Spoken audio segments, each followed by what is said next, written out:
have over 80 million switch ports. We're 10 times larger than number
Bonjour à tous, bonjour à toutes.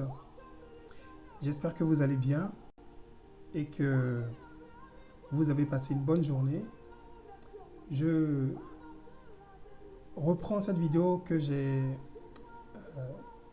commencée hier, simplement parce que j'ai eu une interruption. Donc je reprends tout à zéro aujourd'hui pour aborder une thématique que euh, je trouve essentielle, qui est celle de la paix. La paix qui est cet euh, état d'être, cet état aussi de notre environnement, donc du monde dans lequel nous vivons, vers lequel nous courons, vers lequel nous courons tous et qui demeure insaisissable néanmoins. Alors, aujourd'hui, je vais être bref et concis. Je vais vous parler de la notion de la paix. C'est-à-dire que euh, comment on peut obtenir la paix. Et pour moi, pour aborder cette question, la meilleure façon de l'aborder, c'est de comparer euh, deux notions importantes qui sont l'art de la guerre et l'art de la paix. Est-ce que, comme on le dit souvent, et c'est vérifié dans le système dans lequel nous sommes, que qui veut la paix prépare la guerre. Et c'est ainsi, avec cette vérité absolue, que les nations du monde euh, se sont jetées dans la course effrénée euh, aux armements pour justement développer leur capacité de dissuasion, pour justement euh, développer leur capacité aussi de prédation vis-à-vis de d'autres nations beaucoup plus faibles et beaucoup plus euh, riches paradoxalement en matière première, en ressources naturelles inexploitées. Et cette notion de l'art de la guerre, la question que ça pose, c'est est-ce que l'art de la guerre, c'est la même chose que l'art de la paix? Est-ce que la notion de la guerre, faire la guerre, est-ce que cette notion-là mène nécessairement à la paix? Aujourd'hui, nous devons constater que les résultats du monde, donc les résultats de tous les processus de pacification du monde, sont ce que nous avons aujourd'hui. Et c'est cela qui a fait que tous les dirigeants du monde se sont retrouvés le week-end dernier, depuis le week-end dernier à Paris, pour d'abord célébrer l'armistice et ensuite lors du Peace Forum international de Paris qui a duré 3 jours et au cours duquel les questions fondamentales plutôt relatives à la paix du monde ont été posés, ont été mis sur la table. Alors, je suis un citoyen lambda. Je m'appelle Kwadio Kwame, Kwadio Innocent Kwame plus exactement. Et sur ces questions-là, je me sens légitime à prendre la parole en tant que citoyen lambda, africain et citoyen aussi en responsabilité dans ce monde dans lequel je vis.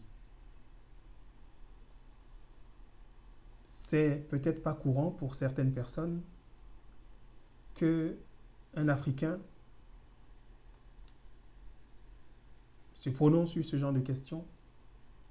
Surtout un Africain, je veux vous le dire aujourd'hui, qui est en situation de faiblesse économique. Je le dis parce que c'est important. Et le disant, je m'adresse à un certain nombre de mes compatriotes, de mes concitoyens qui estiment que pour avoir le droit de parler, il faut être riche. Et donc, en tant qu'Africain, on n'accorde l'oreille que aux hommes politiques qui sont riches, qui ont qui se sont enrichis, quelle que soit la méthode utilisée pour pouvoir s'enrichir. Et de ce fait qu'ils sont riches, alors leur parole est légitime. Alors, pour vous, je vous le dis, je ne suis pas un homme riche. Par contre, je suis un homme riche de ma culture et je suis un homme riche de mes idées et je suis un homme riche de ma volonté de faire ce que je peux pour changer mon monde à moi, chaque jour, dans la mesure de mes possibilités, avec les ressources que j'ai, avec aussi les idées que je peux avoir. J'ai une vision particulière de la vie, comme chacun d'entre vous, comme chacune d'entre vous. Et depuis quelques années, je me suis investi sur les réseaux sociaux pour promouvoir les valeurs, pour promouvoir ma vision, pour promouvoir la solidarité, pour promouvoir les valeurs de tolérance, de bienveillance, parce que, comme j'ai eu souvent à l'écrire, comme j'ai eu souvent à le faire entendre aussi, parce que pour moi, l'avenir du monde exige que nous réinventions notre vivre ensemble. Nous réinventions les relations que nous avons les uns avec les autres, les peuples doivent se retrousser les manches pour trouver des solutions adaptées aux conflits d'intérêts pour la plupart du temps économiques exclusivement, qui font que le monde est en train d'avancer dangereusement vers une situation de guerre totale qui, à l'heure où l'équilibre des forces est avéré, pourrait être la plus grande catastrophe que le monde n'a pas connue depuis très très longtemps. Et c'est pour cela que je ne sais pas si vous avez suivi ce qui s'est passé pendant la célébration de l'armistice le 11 novembre et aussi pendant le Peace Forum, les relations qui se sont déroulées et puis les discours aussi de la part des différentes nations qui comptent sur la scène internationale. Eh bien, moi, pour avoir pris le temps d'analyser les choses, je pense que nous sommes loin de la paix aujourd'hui parce que l'art de la guerre ne mène pas nécessairement à la paix. L'art de la guerre et l'art de la paix ne sont pas les mêmes chemins. C'est ce point-là, s'il y a un point que je souhaite, à travers cette vidéo, à travers cette intervention, faire retenir, c'est vraiment que nous prenions conscience que l'art de la guerre n'est pas la même chose que l'art de la paix. Et que par conséquent, nous devrions peut-être, si ce n'est très certainement, mais nous devrions revoir ce proverbe qui dit que qui veut la paix prépare la guerre.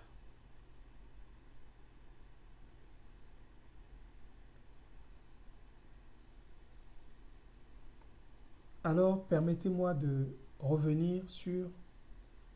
Je vais faire un résumé rapide de l'essentiel que nous pouvons retirer de ces manifestations importantes pour la stabilité du monde qui ont eu lieu à Paris et qui ont tenu en haleine les espoirs de toute l'humanité.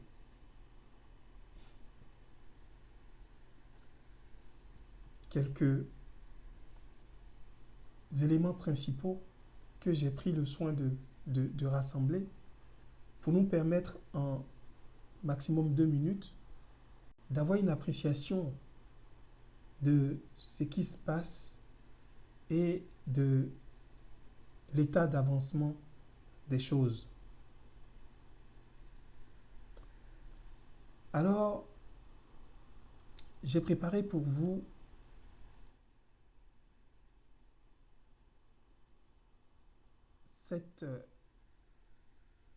ce résumé que moi que j'ai pu faire de ces moments marquants de cette manifestation. Et la première déclaration est celle, en tout cas une déclaration marquante, qui a retenu l'attention de tous les médias du monde, du président français, M. Emmanuel Macron, à propos du patriotisme et du nationalisme, en disant qu'en fait que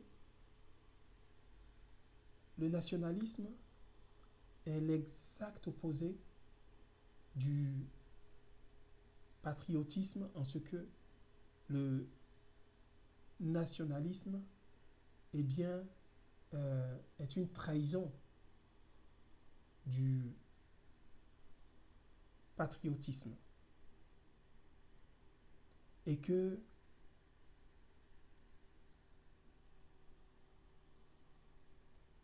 le patriotisme le nationalisme consiste à, je vais lire en entier, donc, le patriotisme est l'exact contraire du nationalisme. Le nationalisme est la trahison, en est la trahison, en disant nos intérêts d'abord et qu'importe les autres, on gomme ce qu'une nation a de plus précieux, ce qui l'a fait vivre, ses valeurs morales.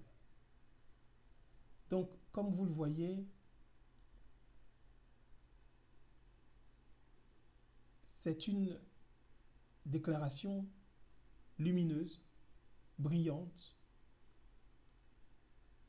parce que effectivement, dans un monde où il n'y a que l'intérêt qui prime sur les valeurs morales des peuples, des nations, des individus, eh bien, le vivre ensemble est impossible. Et cela mène inéluctablement au chaos, à la guerre, à la course aux armements, à la guerre commerciale. Et dans ces contextes, dans ces paradigmes, les valeurs morales, les valeurs de préservation de l'intérêt de l'être, de l'intérêt de la nature, ces valeurs-là sont niées au profit de l'intérêt économique, de l'intérêt financier des différentes parties prenantes. Alors, il y a eu plusieurs interventions, plusieurs phases pendant ce forum et ce qui a attiré surtout mon attention, c'est la déclaration du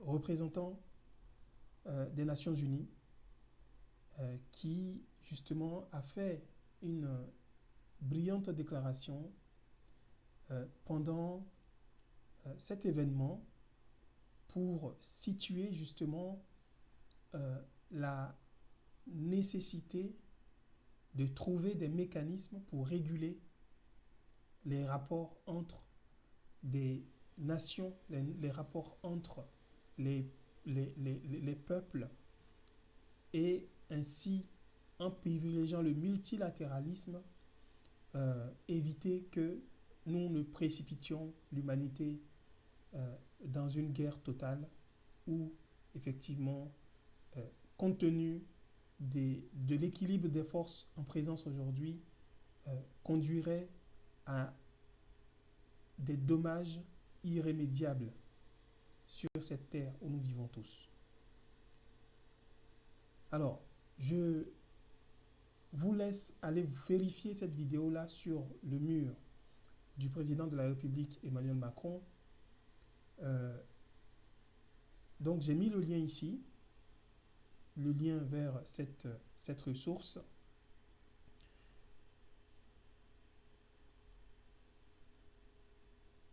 Je vais peut-être vous l'ouvrir rapidement pour en écouter. Cette cérémonie du centenaire de l'armistice. Mesdames et messieurs, il y a 10 ans, en 2008, mourait à l'âge de 110 ans que la chancelière Merkel a référé, reposant sur les multiples fils du vivre ensemble et de la culture. Ils sont fracturés par le vivant parallèle et le système financier. Et pourtant, ces 100 années nous semblent une éternité. Et pourtant, si l'on y songe, ils sont une infime fraction dans l'histoire mondiale. Ne serait-elle d'ailleurs qu'une simple réaction à la dévastation des deux guerres mondiales? Je pense que non. Celles-ci ont provoqué un rappel à l'essentiel. Dans son livre « Les somnambules » que la chancelière Merkel a référé, l'historien Christopher Clark a réexaminé les origines de la Première Guerre mondiale et il complète l'analyse des rivalités nationales en insistant sur l'aveuglement des dirigeants politiques. Enfermés dans ces perceptions faussées de leurs adversaires, coupés des réalités du monde et des peuples, ils précipitèrent une guerre illimitée. Bien des éléments d'aujourd'hui me semblent empruntés et au début du XXe siècle et aux années 30, laissant craindre un engrenage imprévisible. Le premier élément est la crise financière de 2008.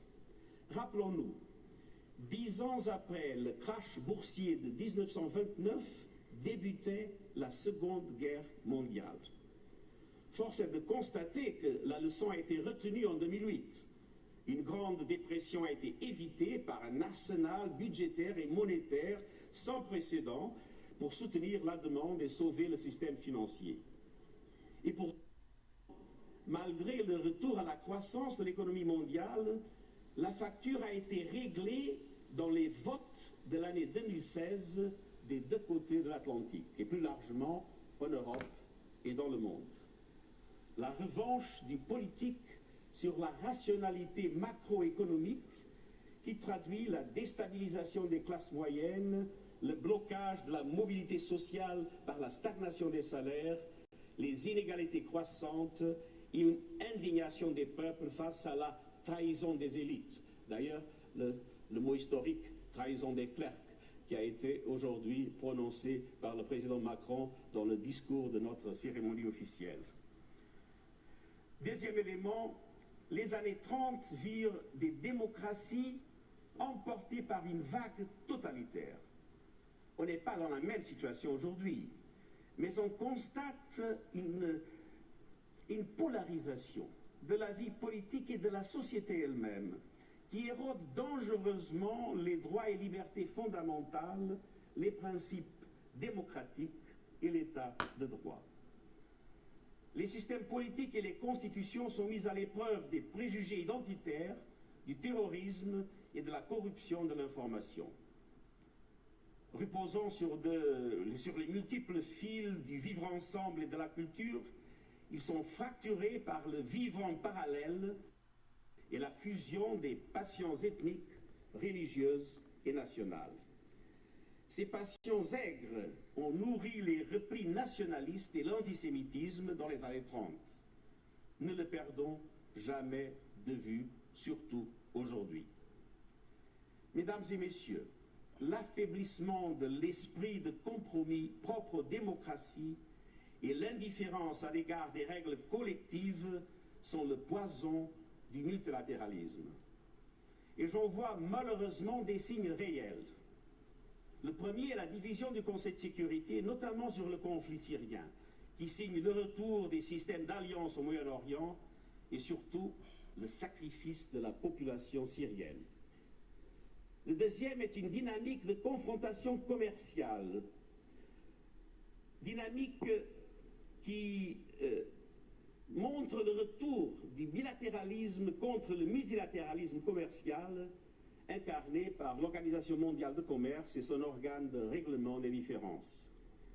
Souvenons-nous là encore des années 30 et de leur cortège de dévaluation compétitive qui provoquèrent l'effondrement des 3/4 des échanges et des paiements mondiaux en une décennie. La troisième est la crise de confiance traversée par l'Union européenne. Et bien qu'aujourd'hui je sois secrétaire général des Nations Unies, je n'oublie pas mes origines européennes. La construction européenne ne saurait perdre l'adhésion des populations européennes. C'est une hypothèse qu'il est urgent et possible de lever. Too meaningful to fail, serais-je tenté de dire à mes anciens collègues européens. Chers amis, je ne suis pas fataliste. Je me dois en conséquence d'essayer de prouver pourquoi le multilatéralisme n'est plus seulement une espérance, mais plus que jamais une nécessité. En premier lieu, le multilatéralisme a pour lui des résultats indéniables. Bill Gates rappelait récemment que la mortalité infantile a baissé de plus de moitié depuis 1990.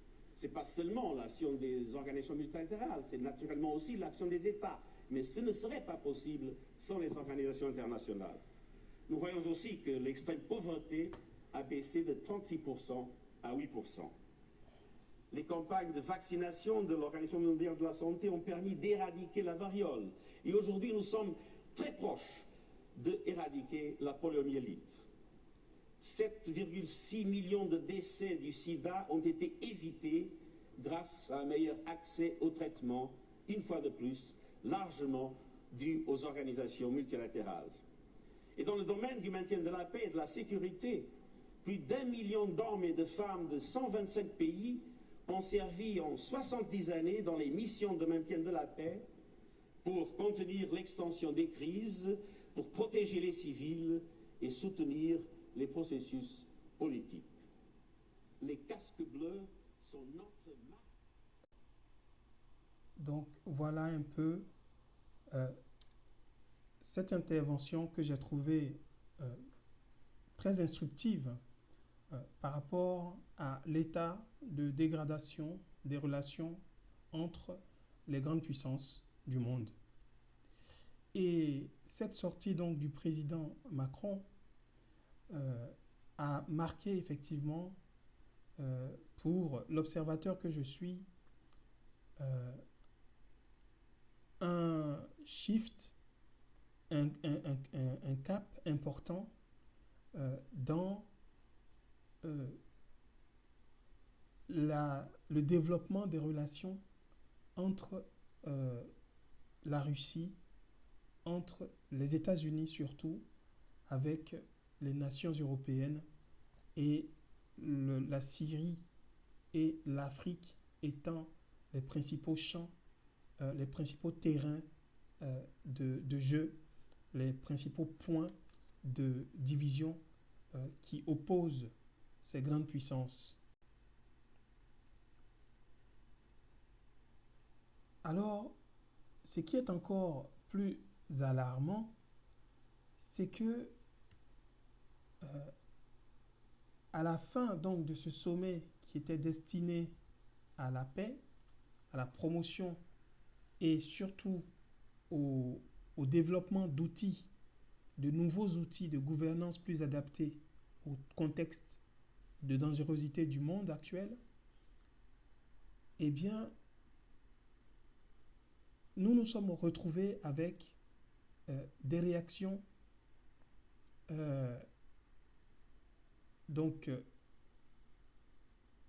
des développements qui ont suivi donc ce sommet, ce forum donc de Peace Forum à Paris, eh bien sont ces interviews et puis ces tweets du président, enfin cette interview que le président Macron a donné à TF1 ainsi que le tweet de Donald Trump, les tweets pour dire les choses plus clairement, en réponse justement à la sortie du président Macron sur le fait que le patriotisme était l'exact opposé du nationalisme. Eh bien, le président Trump a fait observer à travers des tweets bien sentis que, effectivement, le plus important pour les États-Unis, c'est que les États-Unis puissent défendre leurs intérêts et que les nations européennes et les autres nations du monde aussi doivent défendre leurs intérêts. Et du coup, désormais, ne prévalent que la défense des intérêts des uns et des autres. C'est très très important, ça veut dire que désormais ne prime que la raison de la force. Et la réponse que le président français a donnée, tout le symbole de cette interview, le fait que ce soit fait donc dans un cadre militaire, ça a du sens.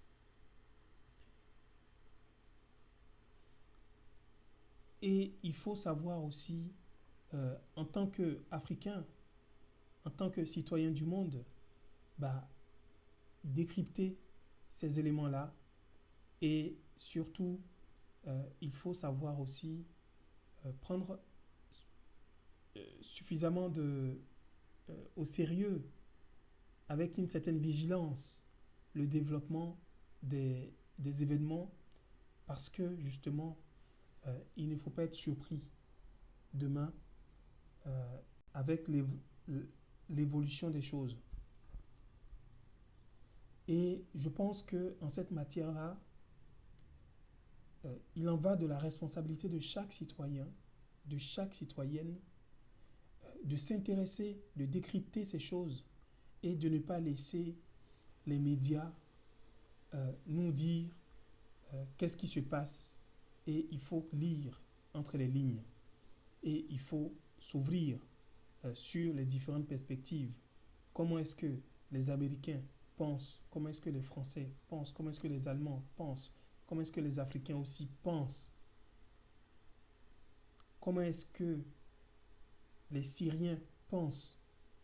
C'est à chaque citoyen de se renseigner, de faire l'effort pour pouvoir construire son opinion en toute objectivité et ne plus se laisser mâcher son opinion à travers les prêt-à-porter que nous servent les médias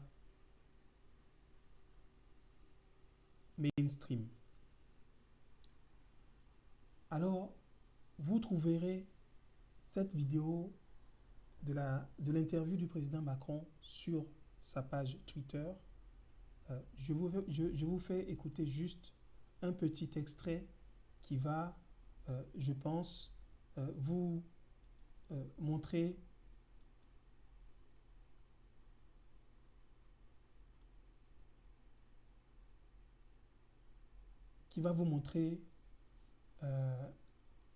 un petit peu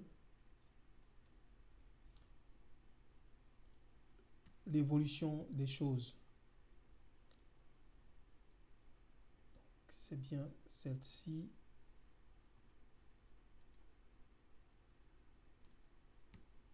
Alors. Vous m'avez vu samedi m'exprimer devant plus de 80 chefs d'État et de gouvernement. Je leur ai dit, additionnons nos ambitions, nos espoirs. Moi j'ai un projet, il peut être contesté, mais je crois à cette addition des optimismes.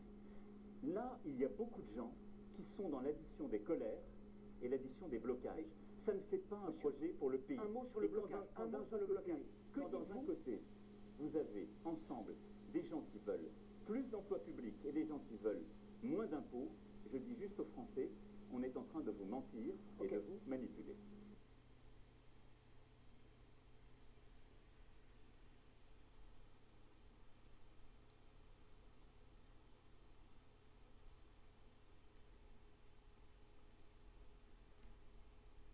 Et voilà, donc il y a cette intervention et si vous poursuivez sur le mur, il y en a une vidéo beaucoup plus longue où effectivement il répond beaucoup plus longuement à ce qui s'est passé après donc ce sommet, ce forum de Paris et la rupture de la bromance, ce que les journalistes ont appelé la bromance entre Trump et Emmanuel Macron, donc le président de la France. Alors, pourquoi est-ce que c'est important pour le citoyen que je suis de parler de ce sujet-là? Parce que je suis légitime à le faire, tout comme j'espère que chacun d'entre vous, en toute légitimité, peut se saisir d'un micro, peut se saisir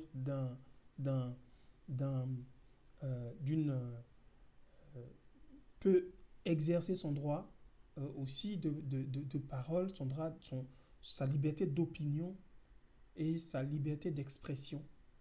Parce que, quelle que soit la nature, quelle que soit la condition de l'être humain, eh bien, cette personne peut aussi dire des choses qui sont valables.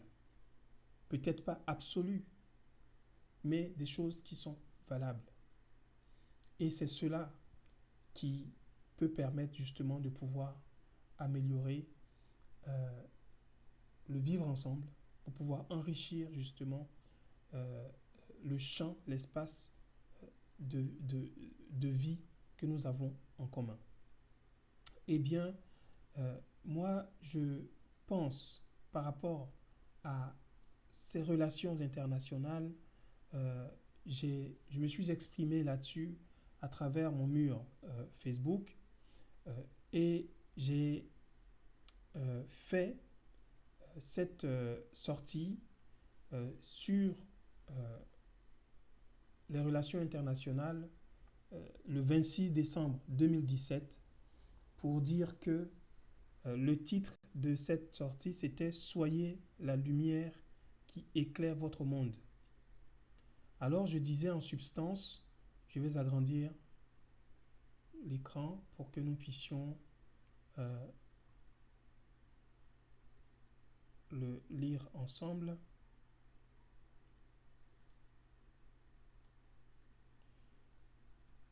J'ai dit notamment, les relations internationales sont régies par un rapport de force, souvent déséquilibré, qui est vecteur de destruction et du plus grand désordre possible.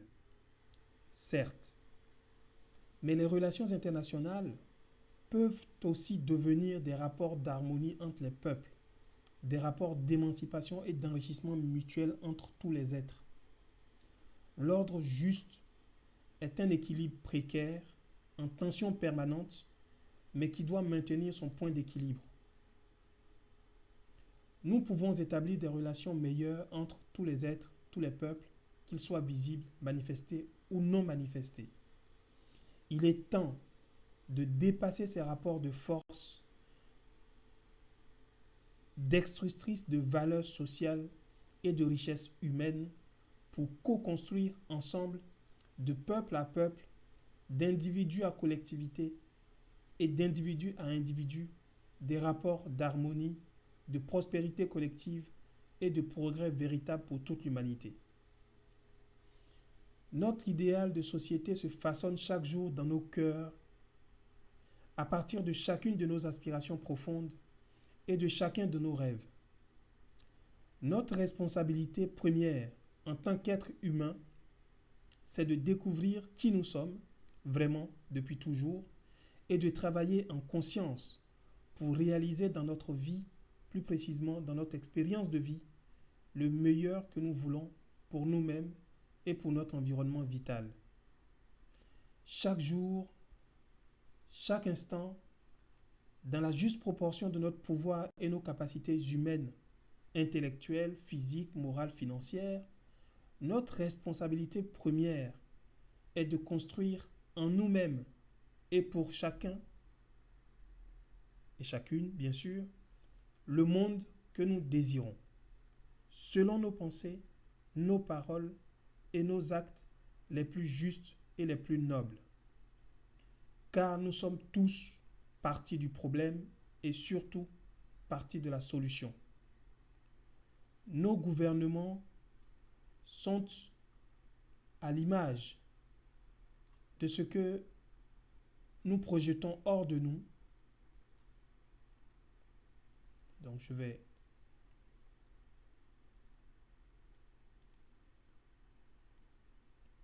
mettre la suite.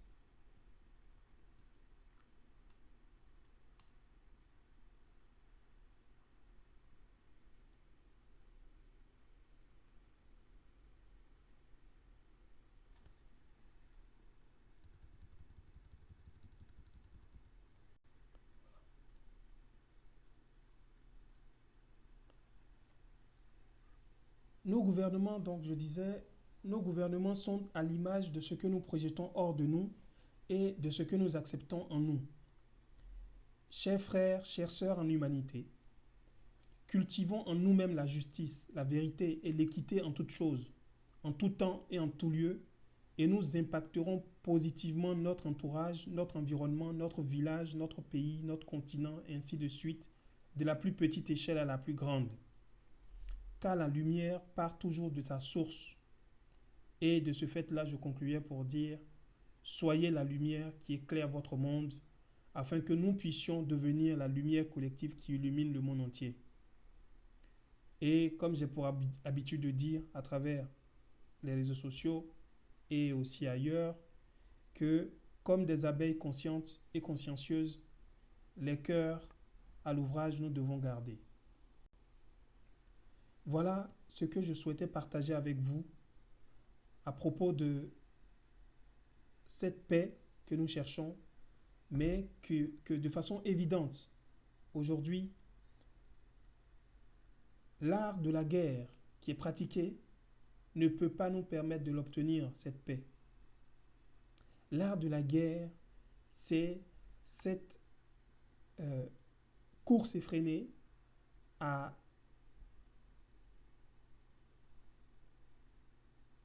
l'avantage compétitif pour dominer l'autre, pour soumettre l'autre, pour annihiler, pour piller l'autre, sous prétexte que, justement, nous avons une capacité de destruction beaucoup plus grande. Pendant que le forum international sur la paix est organisé à Paris, ce qui est une très très bonne chose, eh bien, dans le même temps, on remarque que sur la scène internationale, eh bien, Paris devient la troisième plus grande vendeuse d'armes dans le monde. Donc l'industrie des armements française, eh bien, se porte au mieux de sa forme.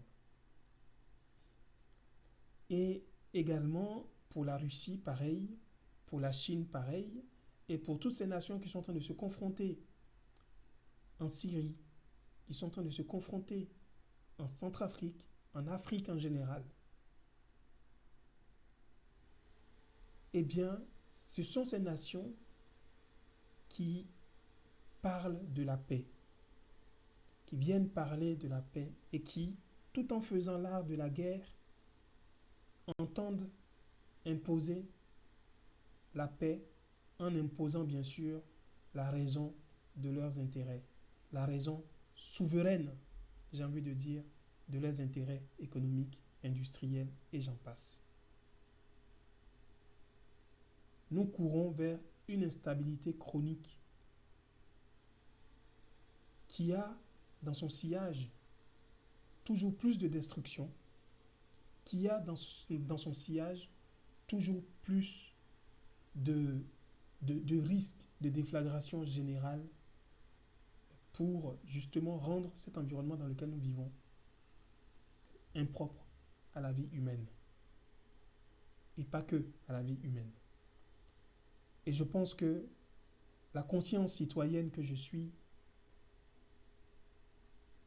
a pour devoir de vous faire connaître son opinion sur ces questions. Même si je dois l'avouer, je ne suis pas riche et que je ne suis pas connu et que je ne suis pas une autorité, etc., etc., etc. Les raisons, on peut en trouver des milliers, mais voyez-vous, je suis légitime autant que vous à m'exprimer sur cette question. Et c'est en cela que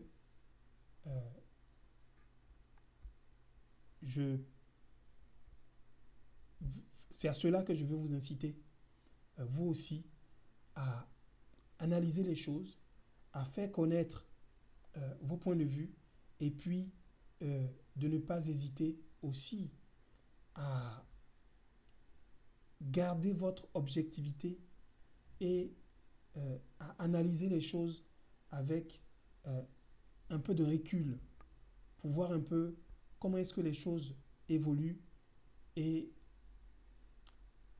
voyez-vous, essayez en tant que citoyen de marquer votre désaccord parce que c'est important. S'il y a des choses qui sont faites en votre nom et que vous n'êtes pas d'accord, il est aussi important de le faire savoir pour que les décideurs puissent prendre en compte aussi votre opinion. C'est cela, la démarche qui peut permettre de sauver aussi notre monde. Je voudrais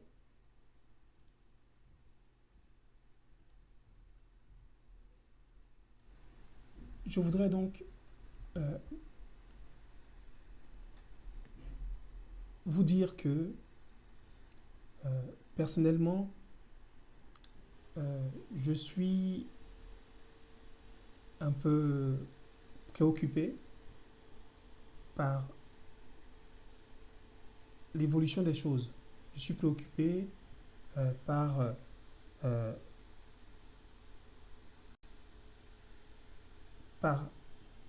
les rapports que nous établissons avec l'international, avec les nations, les grandes puissances. Parce que, voyez-vous, je suis, en tant qu'Africain, je pense que nous, Africains, avons la capacité de proposer des solutions valables pour permettre au monde de pouvoir éviter, de pouvoir sortir carrément de cette impasse dans laquelle nous sommes.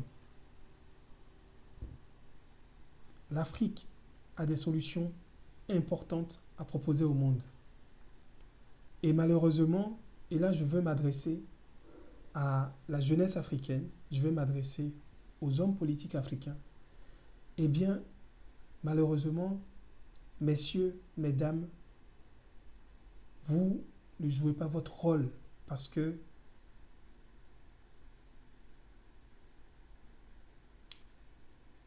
vous marchez couchés lorsque le monde attend aussi de vous que vous puissiez être force de proposition pour justement permettre que cette instabilité chronique, nous puissions en sortir de façon soft.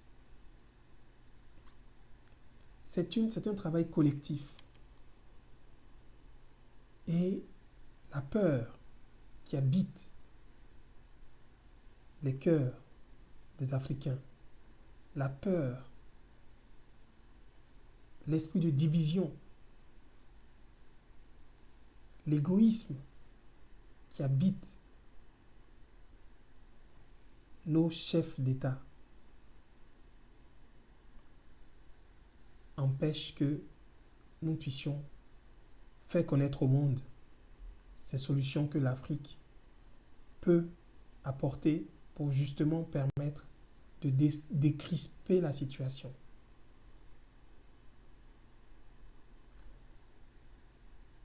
L'histoire de l'Afrique est méconnue. Mais pour l'Africain que je suis, pour l'Africain qui est reparti à la redécouverte de l'histoire de l'Afrique, qui n'a rien à voir avec l'histoire qui est racontée dans les livres d'histoire,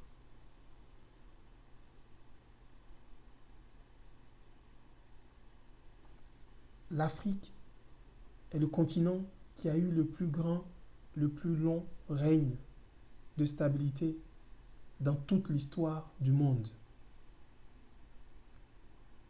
À l'époque de l'empire, des grands empires égyptiens, le monde a connu sa plus grande période de stabilité qui a duré des millénaires.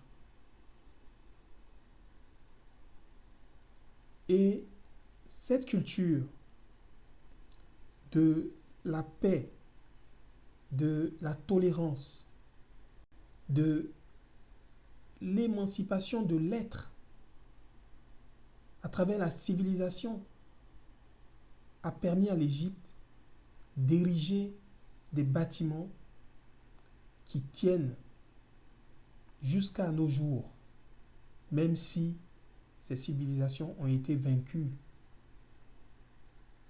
par justement la force de l'histoire.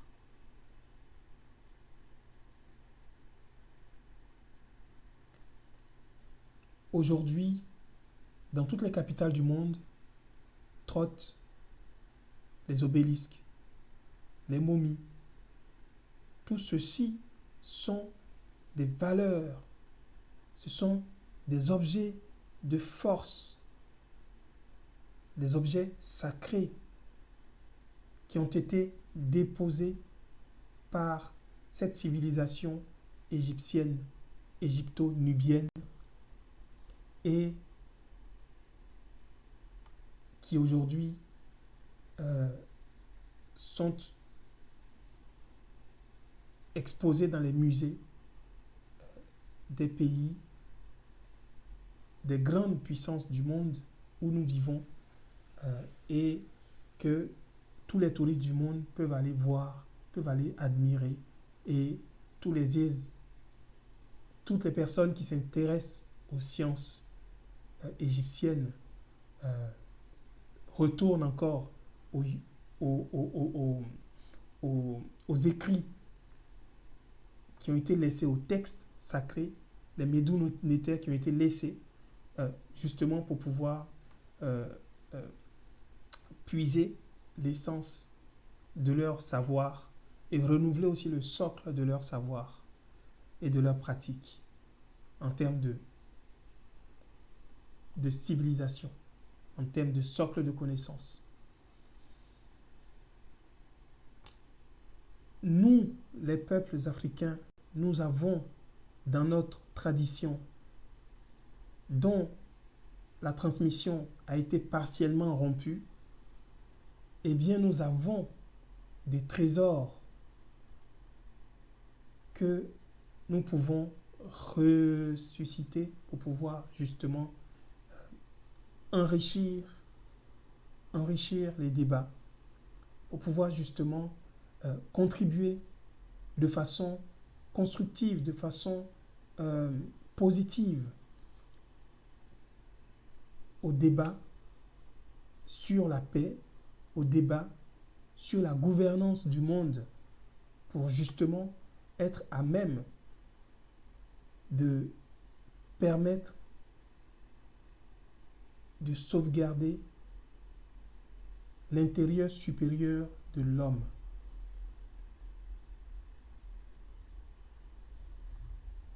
L'homme augmenté devient une nécessité aujourd'hui.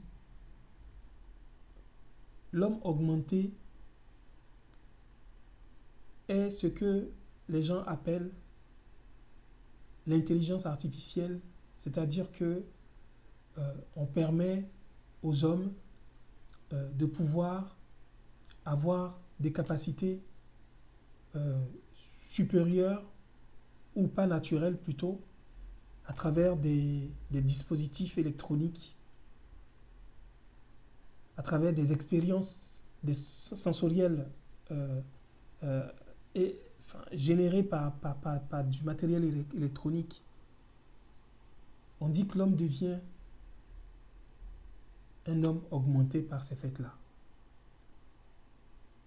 Donc la robotisation de l'être, de l'expérience de vie, eh bien, devient ce qu'on appelle l'homme augmenté.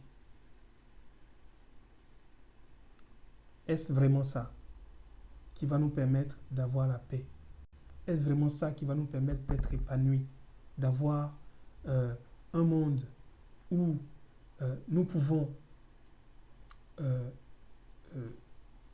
nous épanouir? Est-ce vraiment cela? Moi, je pense que non. Parce que, paradoxalement, parallèlement même à cet homme à l'évolution de cet homme augmenté, au développement plutôt de cet homme augmenté, parallèlement à cela, on voit une régression de l'homme à travers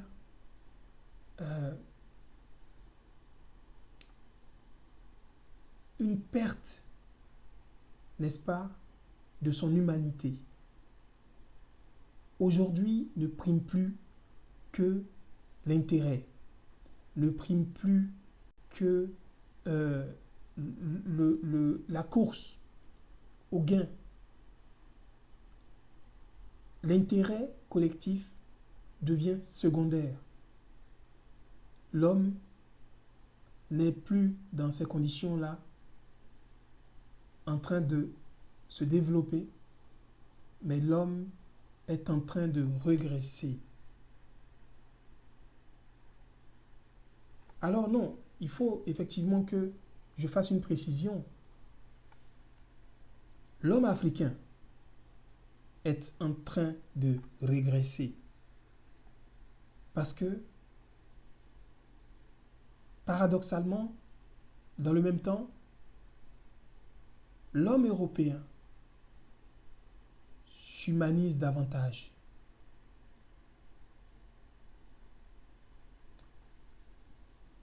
Il devient de plus en plus solidaire.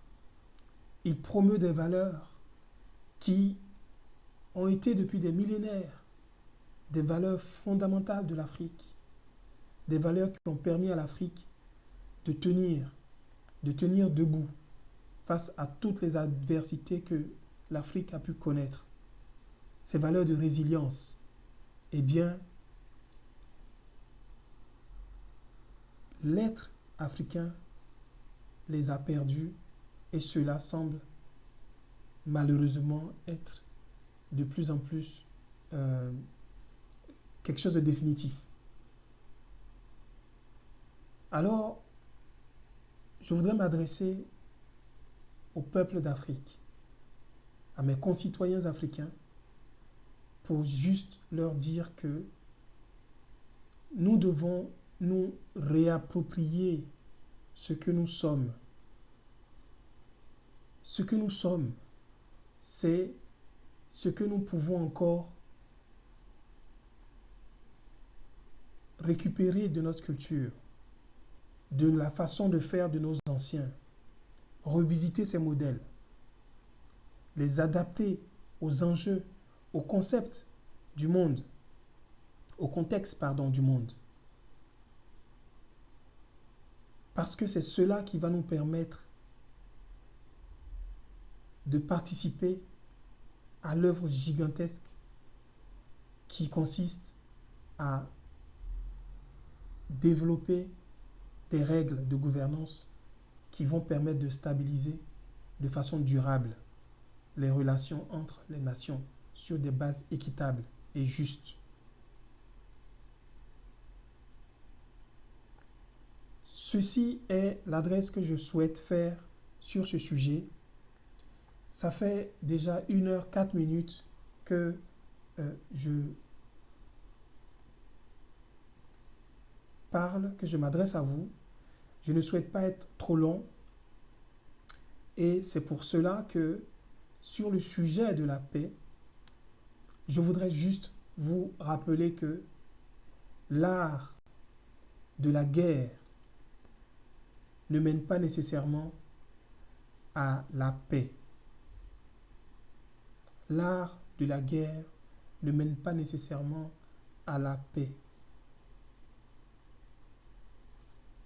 Ça mène, dans des situations que nous connaissons aujourd'hui, à l'instabilité parce que la paix est imposée sur la base d'intérêts pas légitimes, justement. Quand l'injustice triomphe, quand le droit des peuples est bafoué, quand le droit de certaines nations de disposer d'eux-mêmes est bafoué au profit des nations les plus fortes sur le plan militaire, sur le plan économique.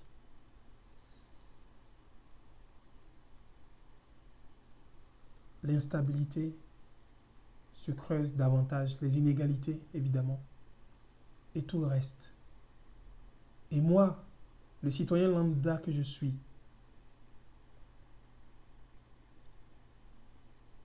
je souhaite inviter tous les décideurs politiques du monde, de la société civile, à travailler ensemble pour que, de façon inclusive,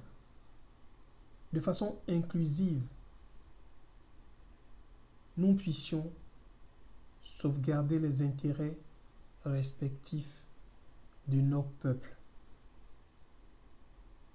Parce que les intérêts des Français ne sont pas différents des intérêts des Africains. Il y a un système qui est en place, certainement, qui a des avantages, certainement, qui entend les défendre, certainement. Mais il y a aussi l'intérêt des peuples. Et connaissant cette France multiculturelle, cette France d'ouverture, connaissant cette France terre d'accueil, comme l'Afrique, eh bien, je sais que l'humanité est capable de se dépasser, est capable de créer des systèmes de gouvernance qui permettent de sauvegarder l'intérêt de tous et de préserver aussi l'intérêt de chacun et de chacune. Voilà ce que je tenais à dire sur ce sujet de la paix. C'est un discours qui est libre. Je parle du fond du cœur et je veux me sentir libre de m'exprimer, et c'est pour cela que je veux rarement écrire mes discours, et donc ça fait un petit peu plus de temps, effectivement, mais je préfère ainsi m'habituer à parler pour justement